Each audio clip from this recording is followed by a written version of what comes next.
इस कार्यक्रम के प्रायोजक हैं कृषि एवं किसान कल्याण मंत्रालय, भारत सरकार।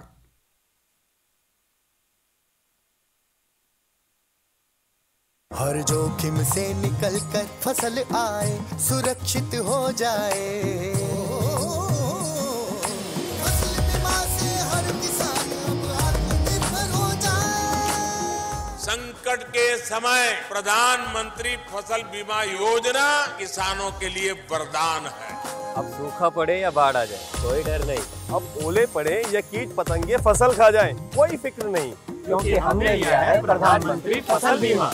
बुआई से फसल कटाई तक हर जोखिम का दावा, न्यूनतम प्रीमियम पर अधिकतम भुगतान का वादा। योजना से हर साल जुड़ रहे हैं 5 करोड़ से ज्यादा किसान। अब आपकी है बारी। नजदीकी कृषि कार्यालय, सहकारी समिति, बैंक शाखा, अधिकृत बीमा कंपनी या जन सेवा केंद्र में स्वेच्छा से करा सकते हैं पंजीकरण। फसल बीमा पोर्टल या फसल बीमा ऐप द्वारा भी कराया जा सकता है पंजीकरण। प्रधानमंत्री फसल बीमा योजना, आपकी फसलों का संपूर्ण सुरक्षा कवच। कृषि एवं किसान कल्याण मंत्रालय, भारत सरकार।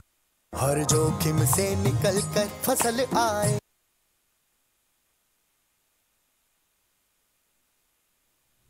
किसान वाणी कार्यक्रम सुनने वाले सारे बहन भाइयों ने वीरेंद्र भाई की राम राम। किसान भाइयों, आज हम अपने कार्यक्रम में करेंगे चर्चा अलग अलग कृषि से संबंधित विषयों पर इस सबसे पहले जो हम अपना कार्यक्रम शुरू कर रहे हैं उसमें हम आपकी भी भागीदारी अपने कार्यक्रम में चाहेंगे, और वो होगा एक कृषि प्रश्न के रूप में जो हम अपने कार्यक्रम में सबसे पहले पूछे हैं। तो आज का कृषि प्रश्न जो हम पूछेंगे वो है कि चौधरी चरण सिंह हरियाणा कृषि विश्वविद्यालय हरियाणा में किस जिले में है। चौधरी चरण सिंह हरियाणा कृषि विश्वविद्यालय जो है वो किस जिले में है, और इसका उत्तर आप हमने SMS के जरिए इस फ़ोन नंबर पर दे सके हैं। कृपया फ़ोन नंबर नोट कर लें, 94 160 21 336। फ़ोन नंबर एक बार फिर सुन लें, 941 60 21 336 पे जो है आप अपना सही उत्तर हमने दे सके हैं, और हम जो उत्तर सही होंगे उसमें 2 किसान भाइयों के नाम जो हैं यहाँ बतावेंगे, जो आप हमने SMS के ज़रिए देंगे अपने इस कार्यक्रम में। और इसके साथ साथ भाइयों, जो आज के कार्यक्रम में हम चर्चा करेंगे वो हमारा विषय रहेगा मत्स्य संपदा योजना। इसके साथ साथ करेंगे मनोरंजन, और दूसरे खेतीबाड़ी से लगते समसामयिक विषयों के ऊपर भी करेंगे चर्चा। पर आओ सबसे पहले करें चर्चा मत्स्य संपदा योजना। किसान भाइयों, जैसा कि नाम से ही स्पष्ट हो रहा है कि मत्स्य संपदा योजना यानी कि मछली पालन से संबंधित जो योजना है, और जो हमारे किसान भाई इसके साथ जुड़ सके हैं या मछली पालक भाई जो इससे जुड़े हुए हैं वो इससे जुड़ कर ज़्यादा से ज़्यादा लाभ ले सके हैं। तो बात यह है कि यह योजना है क्या। तो भाइयों, यह योजना 10 सितंबर 2020 को जो है प्रधानमंत्री श्री नरेंद्र मोदी जी ने इसका शुरू कराया था, जिससे कि जो हमारे मछुआ किसान हैं यानी कि जो मछली पालन से जुड़े हुए किसान भाई हैं उनकी आय भी दोगुनी हो जाए। और इस योजना के तहत जो है बहुत से जगहों पे ज़िलों में जो है 25 यूनिट बायोफ्लॉक बनवाए जाएंगे, 3 लघु रीसर्कुलेटरी सिस्टम लगवाए जाएंगे, जिससे इनको लगाने में मछली पालकों की आमदनी दुगनी हो जाए। और इसके साथ साथ जो ये भी देखा जाए है कि लाभार्थियों को जो है ज़्यादा से ज़्यादा लाभ देने के लिए उनको समय समय पर उनका जानकारी बढ़ाने के लिए उनका मार्गदर्शन भी जो है कराया जाएगा। और उसके लिए जो स्थानीय अपने अपने ज़िलों में जो मत्स्य पालन विभाग हैं वहाँ से भी जो है संपर्क करके इसके बारे में किसान भाई जानकारी ले सके हैं। और इसके साथ साथ मत्स्य संपदा योजना के माध्यम से मत्स्य किसानों की समस्याओं का समाधान कैसे निकाला जा सके है, इसके ऊपर विचार किया जाए है। किसानों को आए दिन मछली पालन में आने वाली परेशानियों का निवारण जो है उसमें कराया जाएगा। इससे बताया जाएगा कि किस तरह से इससे जो है छुटकारा पाया जा सके है और ज़्यादा से ज़्यादा मत्स्य पालन को बढ़ावा देकर जो है जानकारी और लाभ लिया जा सके है। और इसके साथ साथ ये भी देखा जाए कि सरकार के जरिए इस योजना के अंतर्गत मत्स्य विक्रेताओं की ज़िंदगी में सुधार लाने के लिए जो है काफ़ी निर्णय लिए जा हैं। और इस योजना के अंतर्गत मछली विक्रेताओं को जो है आइस बॉक्स के साथ साथ साइकिल वगैरह भी जो है उपलब्ध करवाई जा है, जिससे कि वो छुटपुट रूप में जो है, छुट्टा रूप में भी जो है वो मछली को बाज़ार में बेच सकें या अपने गांव नज़दीकी कस्बे में वहाँ बेच सकें, और आइस बॉक्स में जो है मछली ख़राब होने का डर भी नहीं रहता। और इस तरह से जब इसको उसमें ले जाएंगे और उससे फ़ायदा ज़्यादा से ज़्यादा मिलेगा। और इसी योजना के अंतर्गत गाँव में जो खाली पड़े जो तालाब हैं, पंचायती हैं या फिर किसी के निजी हैं, उनको भी जो है सुधारा जा सके है, और उनको सुधार के इससे ज़्यादा से ज़्यादा आमदन जो है उसमें ली जा सके है। जब उसमें सुधार हुआ है तो उसमें ये देखा जाए कि कितने बड़े क्षेत्र में जो है आपने मछली तालाब बनाना है, कौन कौन सी मछली उसमें पालनी है, उसका प्रशिक्षण कहाँ से लेना है, और किस तरह से बीज उसमें छोड़ना है, और कितने दिन के बाद उसको निकालना है, और उसका बाजारीकरण कहाँ पे करना है, और वो आपके कितना पास है या कितना दूर है, इस बात पे ध्यान दे के जो है इसको उसके साथ जोड़ा जा सके है। और इस तरह से जो किसान भाई इस मछली योजना से जुड़े हैं तो उसमें मत्स्य संपदा योजना के तहत किसान भाई ज़्यादा से ज़्यादा मछली पालक भाई जो है इससे लाभ ले सके हैं। और जब इससे ज़्यादा से ज़्यादा लाभ मिलेगा तो जाहिर है कि मछली पालकों की आमदनी में भी सुधार होगा। बहुत से किसान भाइयों के खेत जो रहे हैं थोड़े डूंगे हुए हैं, कई बार उनमें ऐसी फसलें नहीं हो सकती जिनके ज़्यादा पानी की आवश्यकता नहीं होती। धान वगैरह है तो चलो अलग बात है, वो वहाँ पर खुश्क है, पर कई फसलें ऐसी हैं कि ज़्यादा पानी में मर जाएँ, और लगभग इस तरह से उन किसान भाइयों के वो खेत खाली पड़े रहें। तो ऐसे में वो किसान भाई भी उनको थोड़ा और ठीक करवा के, गहरा करवा के, और जो नज़दीकी मत्स्य पालन विभाग है उससे जानकारी लेकर, मार्गदर्शन लेकर जो है उन ऐसे डूंगे या गहरे खेतों में भी मछली पालन अपना सके हैं, और ज़्यादा से ज़्यादा लाभ उसमें समय के साथ साथ उसमें ले सके हैं, और दूसरे भाइयों को भी उसमें जोड़ सकें। इसमें दो तरीके से हो सके हैं। एक तो किसान भाई वो जो कि मछली उत्पादन कर रहे हैं, एक किसान भाई वो या मत्स्य पालक वो जो कि इस योजना के तहत जो है वो बीज उत्पादन कर रहे हैं। तो उसमें दोनों भी कर सके हैं, अलग अलग भी कर सके हैं, और वो जो मछली का बीज है उसको बेच के भी लाभ कमाया जा सके है, और जब वो बड़ी हो जा तो उसके अनुसार उसको बाज़ार में बेच के भी इससे लाभ कमा सकें। तो कृषि के साथ साथ, खेती के साथ साथ जो है मछली पालन करके भी किसान भाई अपनी आमदनी को बढ़ा सके हैं, और उससे बहुत सारा लाभ इससे अर्जित कर सके हैं, जो इसकी तरफ ध्यान दिया जाए और इसको आगे बढ़ाने की तरफ लेकर चलेंगे। और उसमें जो अपनी रुचि दिखा रहे हैं जो मत्स्य पालक भाई या किसान भाई, तो वो जैसा हमने जिक्र कराया कि जो भी पहले नया कर रहे हैं शुरुआत, तो पुराना कोई पड़ोस में आसपास कोई ऐसा तालाब है जहाँ किसी किसान भाई ने या मछली पालक भाई ने ये काम कर के है, उससे भी जानकारी ली जा सके है। उससे जानकारी मिल जाए कि कहाँ कहाँ पर कैसे, किस तरह से इसका बाजारीकरण होगा, किस तरह से इसमें तालाब में खुराक डाली जाएगी, किन किन बातों का ध्यान रखना है, और इन सब बातों का ध्यान रखते हुए वो आगे बढ़ के इस योजना से भरपूर लाभ ले सके हैं। तो भाइयों, या तो करिए हमने चर्चा कि मत्स्य संपदा योजना के ऊपर जो क्या है और किस तरह से उससे लाभ लिया जा सके है, और अब करेंगे मनोरंजन। तो आओ सुने यो लोकगीत।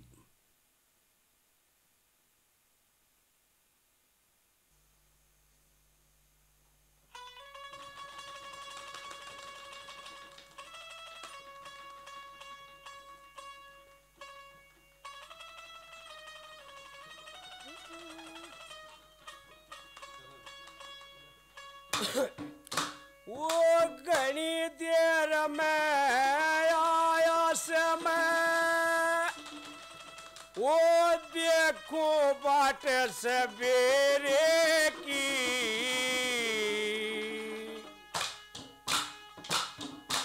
आए तेरे बिना कोई बोझनिया ना, वो दुनिया में मन मेरे की। घनी देर में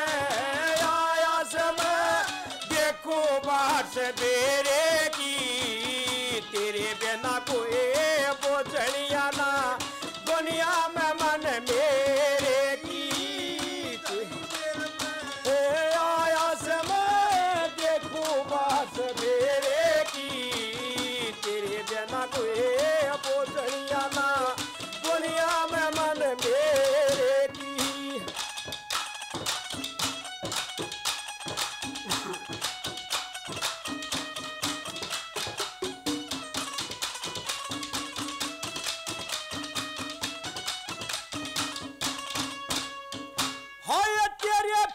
में वो गात सूख गया वो भूखी निर्णा बासी का कई कई दिन में वो दर्शन देसे वो चांद बना पण मासी का वो तेरे दम पे वो राज करे जा बड़ा बाल में 16 राशि का कौन व्यक्रमा वो कौन बरथरी मैं युग में दवा दो फांसी का कौन व्यक्रमा कौन बरथरी मैं युग में दवा दो फांसी का हाय खुद के तके डरना से हो खुद के तके डरना से हो जब जड़ में हाथ ठठेरेगी तेरे बिना कोई बोझनिया ना वो दुनिया में मन मेरे की घनी देर में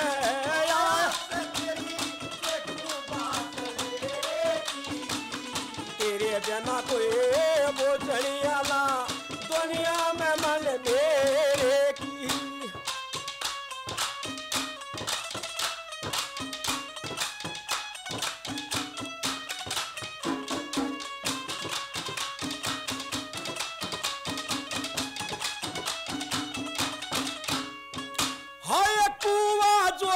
राजू में सारे पीवन दिन ठंडा पानी ओ ऐसे को से मन वो मत न्याला ये मैं समझण जो है कि सियाणी वो तू कह देता मैं नाड़ काट लू वो कर जो कुण बागानी और बैठ तकत पे वो राज करे जा वो तू राजा में रानी ओ बैठ तकत पे राज करेगा पूरा हाय मेरे माला में करन चांदना मेरे माला में करन चांदना तो रोशनी अंधेरे की तेरे बिना कोई बोझनिया ना वो दुनिया में मन मेरे की कड़ी देर में आया से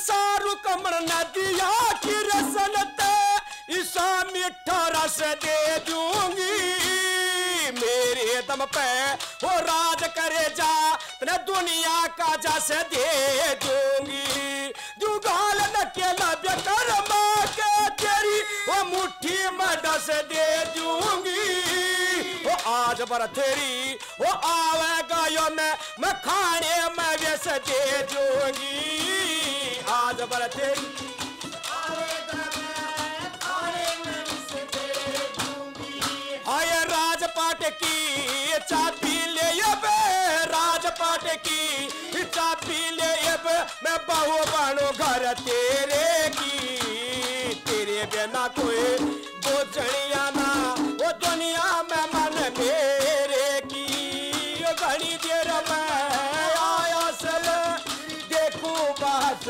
तेरे की तेरे बिना कोई बोझनिया ना वो दुनिया में मन मेरे की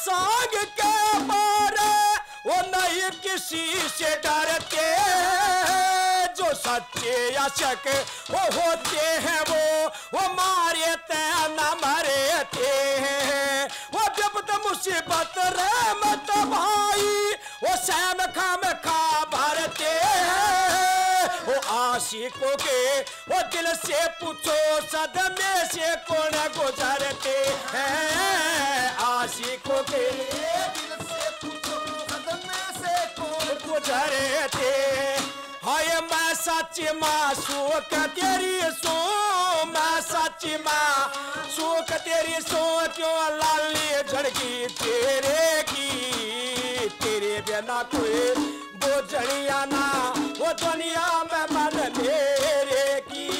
वो घनी देर में आया से मैं देखूं बात सवेरे की, तेरे बिना कोई बोझड़िया ना वो दुनिया में मन मेरे।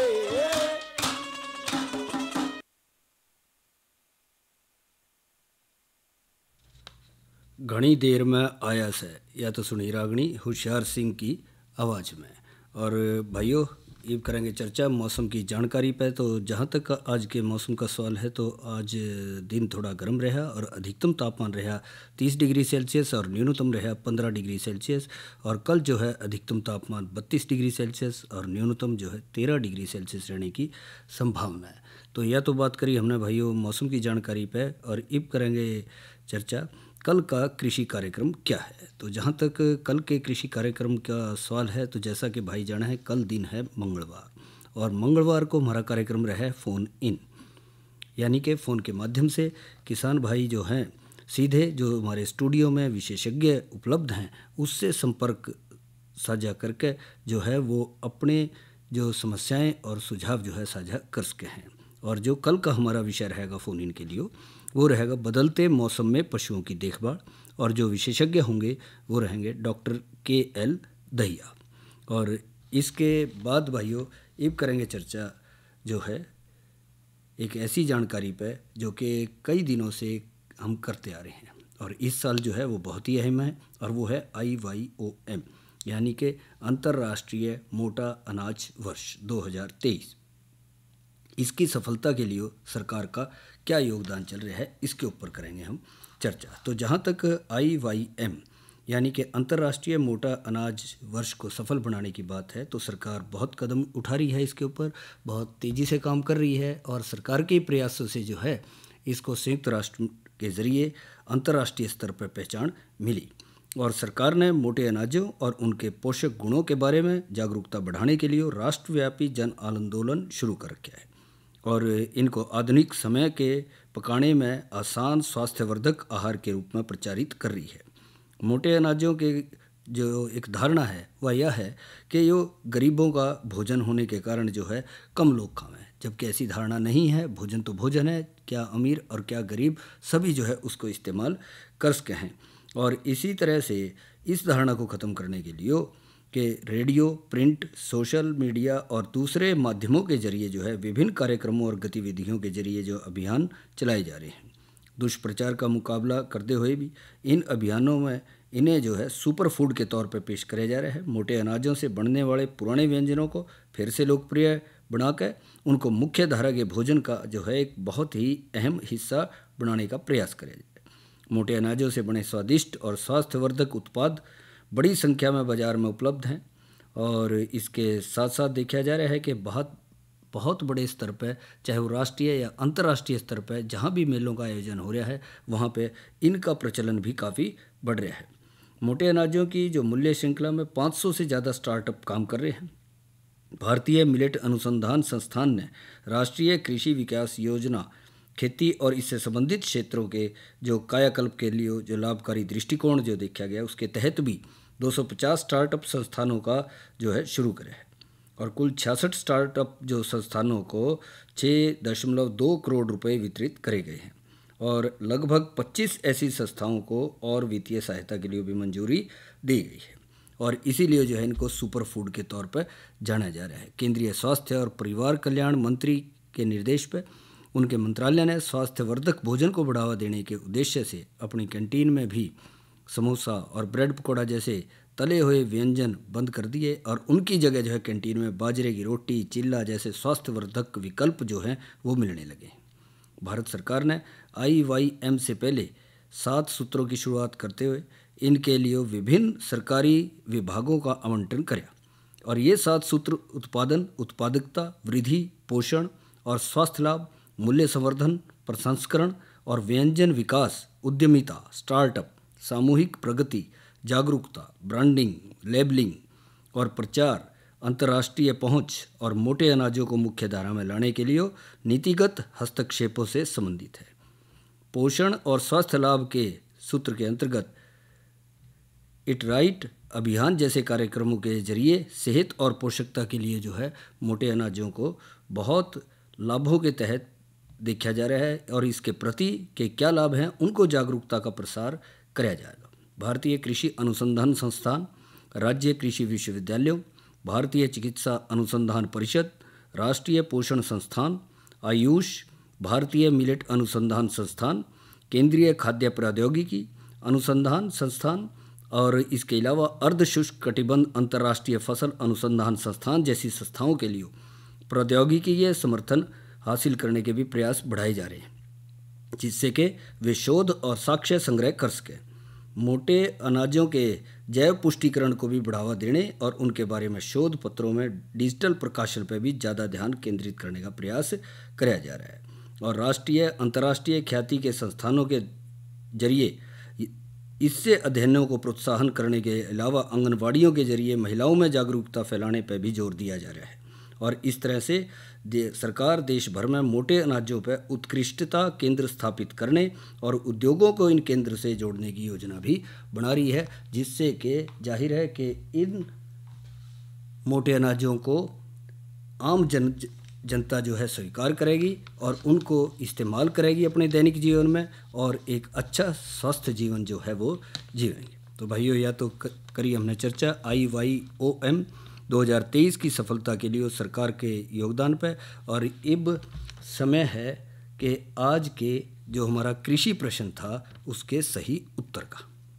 आज का हमारा जो कृषि प्रश्न था वो था कि चौधरी चरण सिंह हरियाणा कृषि विश्वविद्यालय हरियाणा के किस जिले में? तो इसका सही उत्तर है हिसार में, पर इसका हमें अभी तक जो है कोई सही उत्तर नहीं मिला है जो हमने कृषि प्रश्न पूछा था। तो आज की नसीहत में भाइयों इब करेंगे चर्चा कृषि में आधुनिक छिड़काव तकनीक का योगदान। जैसा आप जाने हैं कि फसलें किसान भाई उगा रहे हैं तो इसीलिए कि उनसे बेहतर और ज़्यादा से ज़्यादा लाभ ले सकें, पर समय समय पर कई बार देखा जाए कि फसलों में मौसमी उतार चढ़ाव के कारण कई बार कुछ तरह के कीट पतंगों का प्रकोप हो जाए या कई फसलें जो हैं कई रोगों की चपेट में भी आ जाए, तो उनसे बचाने के लिए उनके ऊपर कीटनाशक या रोगाणुनाशक दवाइयों का छिड़काव कराया जाए।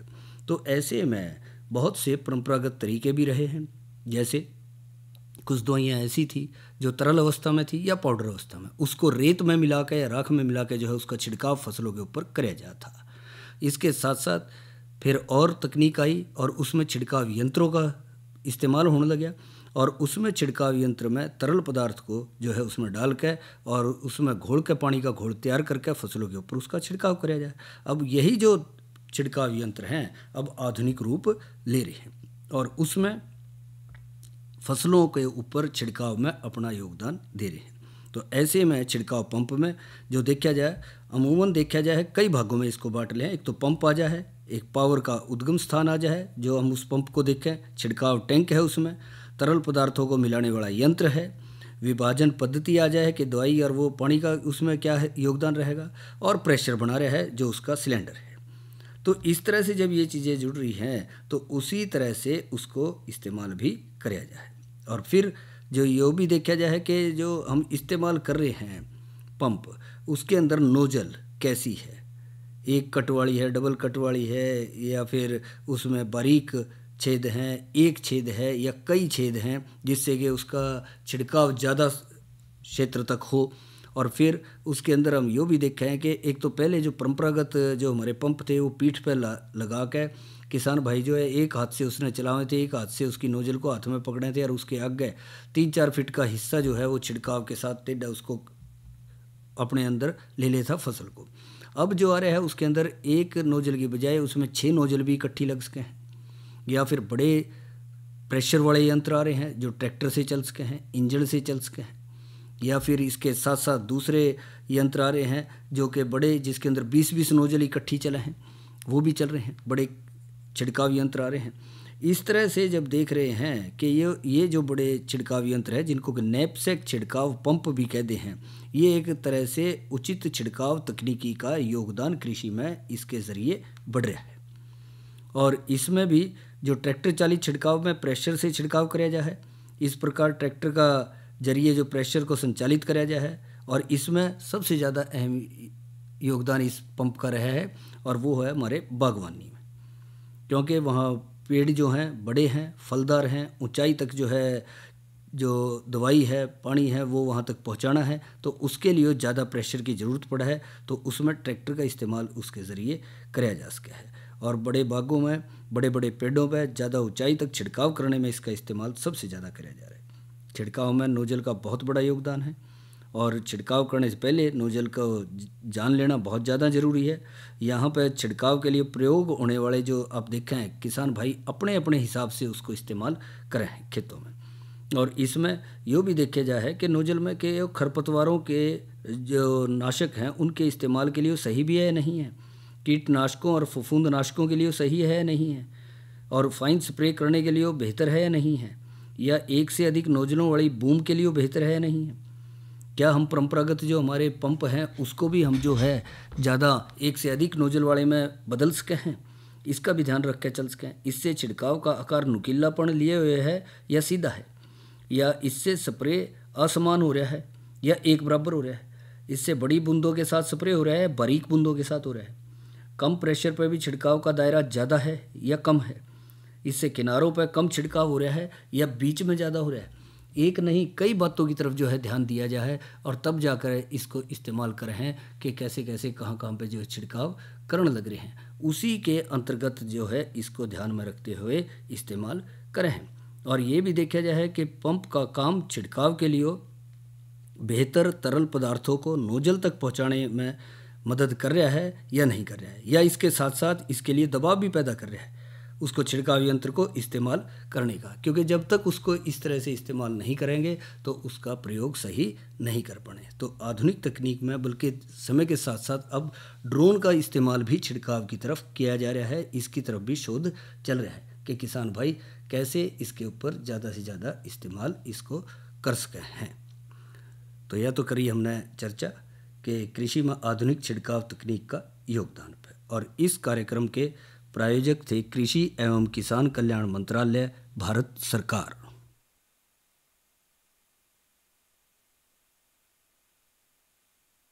अरे अरे अरे क्या कर रहा है? इधर इधर इधर, हम बोल रहे हैं तेरे बीजू का। पुतला बोल रहा है? हाँ, पक्षियों से तो हम खेत को बचा लेते हैं, पर इन घातक रसायनों से कैसे बचाएं? मतलब? देख बेटा, तू जो ये अंधाधुंध रसायन मिलाता है ना, मिट्टी की सेहत बिगड़ने लगी है, और जब माटी ही कमजोर पड़ जाएगी तो उपज कैसे सेहतमंद होगी? अरे पहले ऐसा नहीं था, पूछना अपने बड़े बुजुर्गों से, कैसे फसल लहलहाती थी, शुद्धता झलकती थी। हाँ, माटी भी तंदुरुस्त और लोग भी। अरे अब पहली वाली बात कहाँ? पर अब तो सब यही डाले हैं। सब नहीं, आज भी लाखों जागरूक किसान परंपरागत विधि से फसल उगा रहे हैं, खर्चा कम और उपज की कीमत भी बेहतर पा रहे हैं। सच है?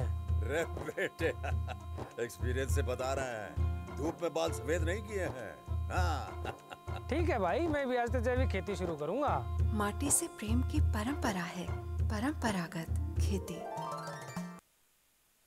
और इसी के साथ हमारे आज के किसान वाणी कार्यक्रम का समय समाप्त है, तो वीरेंद्र भाई ने इजाज़त दो। अच्छा भाइयों, राम राम।